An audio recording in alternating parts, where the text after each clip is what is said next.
Madame, Monsieur, bonsoir. Bienvenue dans la toute dernière édition de Metro News pour cette semaine. Voici les titres qui dominent l'actualité de ce soir. Plus de 23 000 armes et stupéfiants destinés à Haïti ont été saisis au cours de l'année 2025. C'est ce qu'ont révélé les services d'enquête des États-Unis qui promettent de poursuivre leur collaboration avec Haïti dans la lutte contre le trafic d'armes. Entre-temps, le Bureau des Nations Unies contre la drogue et le crime a lancé une initiative stratégique visant à renforcer la sécurité aux frontières du pays. Alors que des secteurs de la société ont exprimé des réserves concernant le texte de la nouvelle Constitution, le Conseil présidentiel de transition envisage désormais la possibilité de mettre en place une assemblée constituante afin de clarifier la situation, révèle Jacques Ambroise. Toutefois, le porte-parole du CPT entretient le flou quant à la tenue ou non du référendum cette année.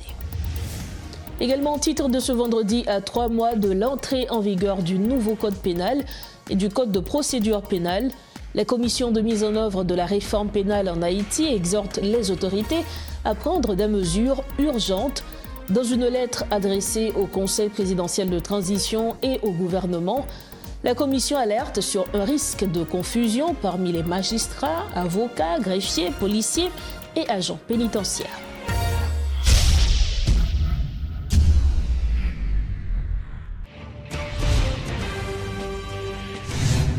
Bienvenue au développement des titres de l'actualité. Pour démarrer ce journal, les services d'enquête de la sécurité intérieure des États-Unis ont saisi au cours de l'année 2025 plus de 23 000 armes et stupéfiants destinés à Haïti, selon une note publiée sur le compte X de l'ambassade américaine. La valeur totale de ces marchandises est estimée à plus d'1 million de dollars américains. Les autorités américaines réaffirment leur engagement à collaborer avec Haïti pour lutter contre le trafic d'armes et de stupéfiants, soulignant que la sécurité du pays est une priorité pour les États-Unis. Dans ce contexte, le Bureau des Nations Unies contre la drogue et le crime, ONUDC, avec le soutien du gouvernement japonais, lance une initiative stratégique pour renforcer la sécurité aux frontières, la surveillance maritime et l'analyse des flux criminels en Haïti. Face à la montée de la criminalité organisée et des trafics illicites, l'ONUDC et le Japon mettent en place un programme destiné à soutenir les autorités haïtiennes et à renforcer la capacité nationale en matière de sécurité. Conformément aux résolutions 2692 et 2743 du Conseil de sécurité, le programme s'articule autour de 3 axes principaux: sécurité aux frontières, création et équipement de nouvelles unités spécialisées pour intercepter armes, drogues et autres marchandises illicites, information et analyse, production de rapports trimestriels sur les flux criminels afin de fournir aux autorités haïtiennes et à leurs partenaires internationaux des données fiables pour des décisions efficaces, sécurité maritime, appui à la garde-côte haïtienne avec des formations spécialisées et des équipements adaptés pour des interventions. Autre information à Metro News, la police nationale d'Haïti a annoncé ce vendredi avoir récupéré 2 bateaux de marchandises pris la veille par des individus armés dans la commune de Léogane.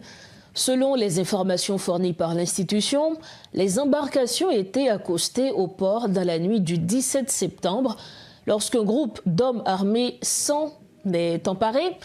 Alertés, les autorités ont dépêché tôt le lendemain 2 patrouilles du garde-côte pour intervenir.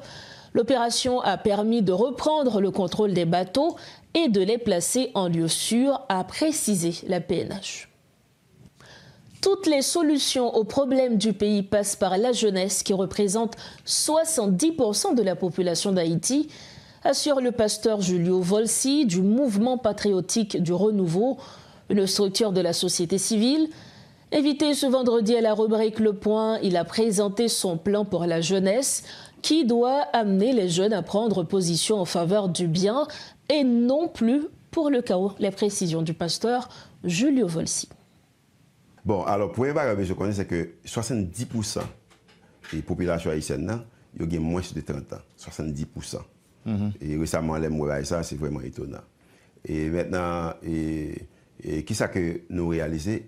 Le 22 août 1791, il y a un groupe d'hommes et femmes qui réalisaient que il y a une force. Et des fois, les Français avaient besoin d'aide pour la bataille contre les Espagnols. Ils ont utilisé. C'est eux qui ont fait jardin, c'est eux qui ont cuit, c'est eux qui ont servi, c'est eux qui ont nettoyé. Mais le bagage qui était manqué, c'est que petit, ils n'ont pas accès, même j'avais petit Français. Et madame, ils n'ont pas en paix, même j'avais madame Français. Français, ils ont dormi le, et puis ils lèvent l'autre, mais esclavage, n'ont pas de choix. Ça. Et à cause de ça, ils ont dit que faut que nous fassions bagage. Qu'est-ce que ça a été fait? Pour les bagages, ils étaient unis. Parce que notre force est dans l'unité. Ils étaient unis. Ils étaient unis avec, pour chercher une devise. Côté que nous-mêmes, nous sommes capables libres, nous-mêmes, nous sommes capables égal, mais il faut que nous vivions ensemble. Je dis à me penser que la jeunesse là, une force, et c'est force pays, c'est avenir pays. Et c'est raison ça que vraiment appuyer le mouvement ça, et mouvement des sociétés civiles ça, organisé, parce que c'est très important. Et côté que, pour nous encourager la jeunesse pays, pour les camper pour ça qui est bien. Je dis à là, ces jeunesses là, qui ont été utilisées pour vandaliser en pile business. Ces jeunesses là ont été utilisées pour brûler caoutchouc. Ces jeunesses là ont été utilisées pour faire barricades et tout terme qu'ils ont utilisé. Je dis à là, nous avons demandé les jeunesses là pour camper pour un bagage qui est différent. Maintenant, il y a plus d'informations pour dans ça, mais pour le bagage que je connais, c'est que les jeunesses a besoin de connaître droits et responsabilités. Et c'est une bagage que moi je fais. Moi je prends la constitution pays et puis pour me parler de la constitution pays. Par exemple, il y a un projet que nous mettons sur pied, et avec bien sûr en collaboration de la justice et également et la police. Nous voulons créer un projet pour nous aider à qui sont en prison. Parlant à présent de la réforme constitutionnelle, le Conseil présidentiel de transition est bien conscient du malaise suscité par le texte de la nouvelle Constitution, affirme Jacques Ambroise. Le porte-parole du CPT révèle que la mise sur pied d'une assemblée constituante est actuellement à l'étude pour clarifier la situation. Écoutons le porte-parole du CPT, Jacques Ambroise. Par exemple, hier, il y a un tour qui est opérationnel, la question de signature électronique. Là. Depuis février 2017, Parlement qui comme étant que nous avons 100 institutions, ça hier, est pratiquement lié opérationnel. Par rapport à la Constitution, il faut saluer le travail que M. Elec Jean-Charles, avec tous les députés, l'autre qui était dans la tête de la commission, ça, ils ont même fait, pour produire un texte et pour. Mais maintenant, ce qui est important, entendez plusieurs citoyens dans le pays et il y a des positions qui prennent par rapport à la Constitution. Et la Constitution, c'est un texte fondamental. Faut que nous ne pouvons pas dire que la balle fait unanimité totale, mais il faut qu'il y ait un grand consensus. Il faut qu'il y ait une majorité monde possible, majorité secteur possible qui est adhéré à nouveau projet et constitution ça. Donc c'est ça qui fait que CPT a conscient de c'est malaise parce que pour après demain pour pas dire que et nous pas ouais faut changer constitution, yo conscient de malaise qui gagne par rapport à et toute et montée descendre qui gagne dans la question constitution, yo planifié et pour capable gagner et on l'autre attendait qui fait pour côté que pour gagner ça doit le maximum monde possible sur base texte ça gagner parce que il y a un bagage qui est dans la constitution qui baille et un peu le monde tête chargé c'est que ça doit le délai électoral par exemple il est pour changer parlement élection et chaque 2 ans et des pouvoirs ou pas capoter faut gagner et question par exemple premier ministre et la question gouvernement excusez-moi c'est autant de ça peut pas passer qu'on est là pas de référendum, nous parlons tout droit dans l'élection, qui ça décidé au niveau de la présidence? Et faut gagner ça n'a élection qui fait. Ouais pas ouais. Parce que autorité qui là-haut, c'est des autorités qui sont dans ça n'a en concertation. Et mais faut que les autorités légitimes qui sont oui, nous tout nous ça ou dire tout maintenant ça passe référendum la fait ou pas fait. Référendum. Maintenant par rapport à la constitution que m'a parlé là que pour que tout haïtien, tout secteur participer et à partir du texte qui sorti donc là nous pensons que supposé tu as gagné des élections qui faites dans niveau et chaque arrondissement pour gagner des élus par rapport à la constitution et l'état genre ça a été fait en 87 pour permettre qu'aujourd'hui une meilleure production possible, capable de gagner, doit pour nommer un tiers, dans 2 tiers. Comme ça, nous avons une assemblée constituante.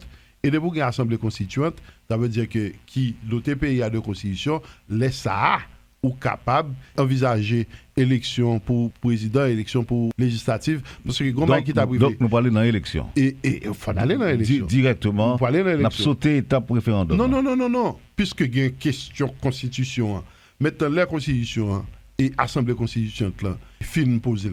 L'essentiel qu'on y a, il faut qu'on arrive dans une situation pour le peuple a dit oui, nous d'accord avec le nouveau projet ou pas. Donc ça peut passer. Mais maintenant, c'est qui ça qui a fait plus vite possible pour permettre que à partir de c'est un samedi 7 février, mais pour 8 février, qu'il y ait des autorités constituées en d'un pays, des autorités qui sont ces peuples qui va au mandat. Est-ce que demain 20 septembre là, la congé? Et demain c'est jour de Dessalines. C'est jour de Dessalines, donc le gouvernement fait sortir pour un journée, ça va passer. Autre point de l'actualité, le commissaire du gouvernement de Port-au-Prince, maître Fritz Patterson Dorval, a fait le point sur ses priorités lors d'un point de presse tenu au parquet de Port-au-Prince ce vendredi. Des actions seront envisagées de façon urgente pour combattre la détention préventive prolongée dans la juridiction, a-t-il fait savoir. Il affirme vouloir donner suite au dossier de corruption élaboré par différentes institutions du pays, dont l'ULCC, le CREF et la DCPJ.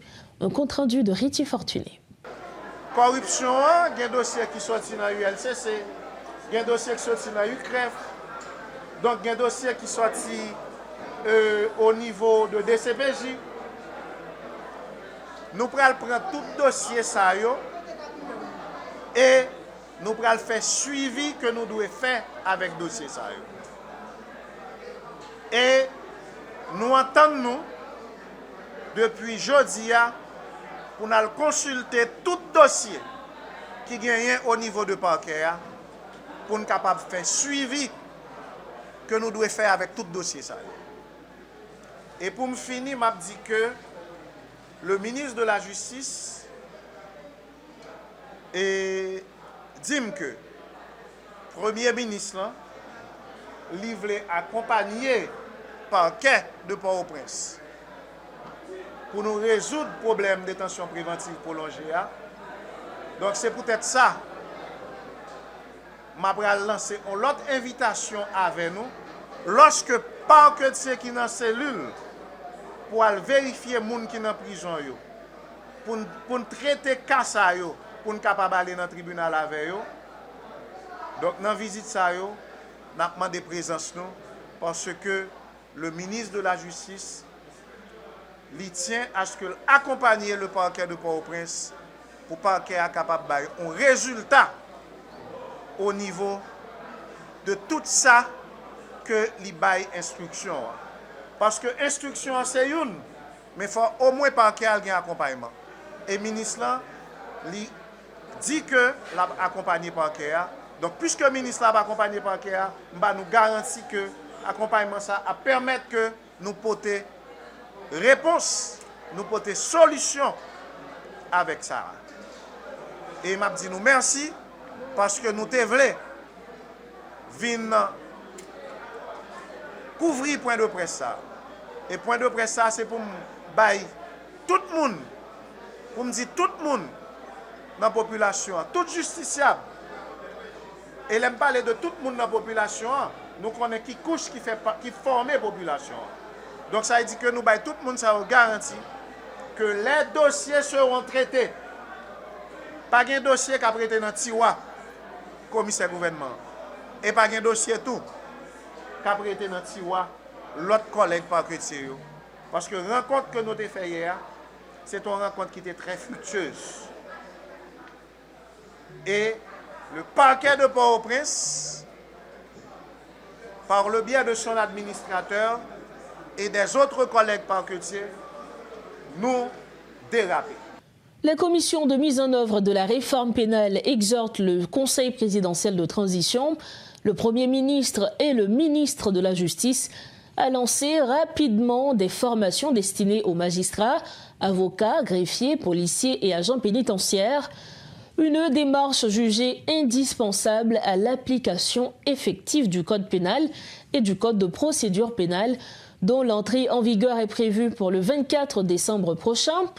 Dans une lettre datée du 15 septembre et signée par plusieurs membres dont Pierre-Richard Casimir, Patrick Pierre-Louis, Jean-Joseph Exhumé, René Magloire et Enex Jean-Charles, la commission dénonce le silence des autorités face à ces multiples sollicitations.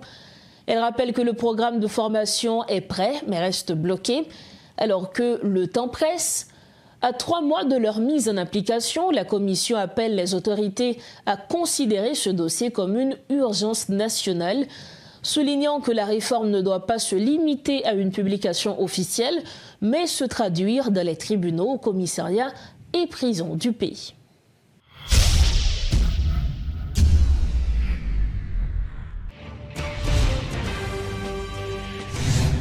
Pour refermer la page nationale de Métro News, le Fonds d'assistance économique et sociale a procédé ce vendredi à la reprise des prix aux lauréats du concours Jeunesse et Voix d'Haïti, qui s'est déroulé autour du thème Haïti c'est nous, Vision nous c'est l'avenir nous. Dans son discours de circonstance, le directeur général du FAES a salué le talent des participants qui, selon lui, ont fait preuve de leadership et de créativité. Pour Serge Collin, les lauréats sont des porteurs de lumière dans un pays en quête de repères. Écoutons les propos du directeur général du FAES, Serge Collin. À travers vos vidéos, vos messages et vos projets, vous avez démontré que l'engagement citoyen, la créativité et la pensée critique n'ont pas besoin de privilèges pour exister. Vous avez prouvé que même dans un contexte difficile, il est possible de rêver avec sérieux, d'imaginer avec fluidité et de proposer avec courage. Vous êtes les porteurs de la lumière dans un pays qui cherche ses repères. Vous n'êtes pas uniquement des leaders de demain, vous êtes aujourd'hui attendus pour être les leaders du changement. À tous les participants, je tiens à dire ceci, vous êtes déjà des gagnants. Le simple fait d'avoir osé prendre part à cette initiative, le simple fait d'avoir osé partager votre vision, le simple fait d'avoir pris l'initiative de proposer des solutions innovatrices, vous avez su ainsi transformer votre voix en levier d'action et cela mérite notre admiration. Aux lauréats que nous allons honorer aujourd'hui, je dis bravo, toutes mes félicitations. Votre travail est remarquable, votre engagement est inspirant et votre vision est porteuse d'avenir. Vous êtes des éclaireurs d'une génération qui ne se contente pas uniquement de dénoncer, mais qui construit, qui propose et agit également. Je tiens à remercier la Banque interaméricaine de développement, partenaire clé du FAES, bailleur de fonds qui a su financer cette activité pour son accompagnement précieux. Je remercie également les valeureux cadres du FAES qui ont travaillé sans relâche à l'organisation de ce concours. Nos partenaires du secteur artistique et culturel également méritent nos félicitations. Les influenceurs qui ont prêté leur voix à la jeunesse et toutes celles et ceux qui ont contribué à faire de ce concours un véritable espace de réflexion, d'expression et d'engagement politique. Cette édition de Métro News touche à sa fin. À votre partir, le rappel des titres à la une. Plus de 23 000 armes et stupéfiants destinés à Haïti ont été saisis au cours de l'année 2025. C'est ce qu'ont révélé les services d'enquête des États-Unis qui promettent de poursuivre leur collaboration avec Haïti dans la lutte contre le trafic d'armes. Entre-temps, le Bureau des Nations Unies contre la drogue et le crime a lancé une initiative stratégique visant à renforcer la sécurité aux frontières du pays. Alors que des secteurs de la société ont exprimé des réserves concernant le texte de la nouvelle Constitution, le Conseil présidentiel de transition envisage désormais la possibilité de mettre en place une assemblée constituante afin de clarifier la situation, révèle Jacques Ambroise. Toutefois, le porte-parole du CPT entretient le flou quant à la tenue ou non du référendum cette année. Et puis, à 3 mois de l'entrée en vigueur du nouveau code pénal et du code de procédure pénale, la commission de mise en œuvre de la réforme pénale en Haïti exhorte les autorités à prendre des mesures urgentes. Dans une lettre adressée au Conseil présidentiel de transition et au gouvernement, la commission alerte sur un risque de confusion parmi les magistrats, avocats, greffiers, policiers et agents pénitentiaires. Voilà ce qui referme cette édition de Métro News. Merci infiniment de votre attention et surtout de votre confiance. C'est le week-end, profitez bien de la vie et surtout rejoignez-nous sains et saufs lundi prochain, toujours sur Métropole. Bonsoir.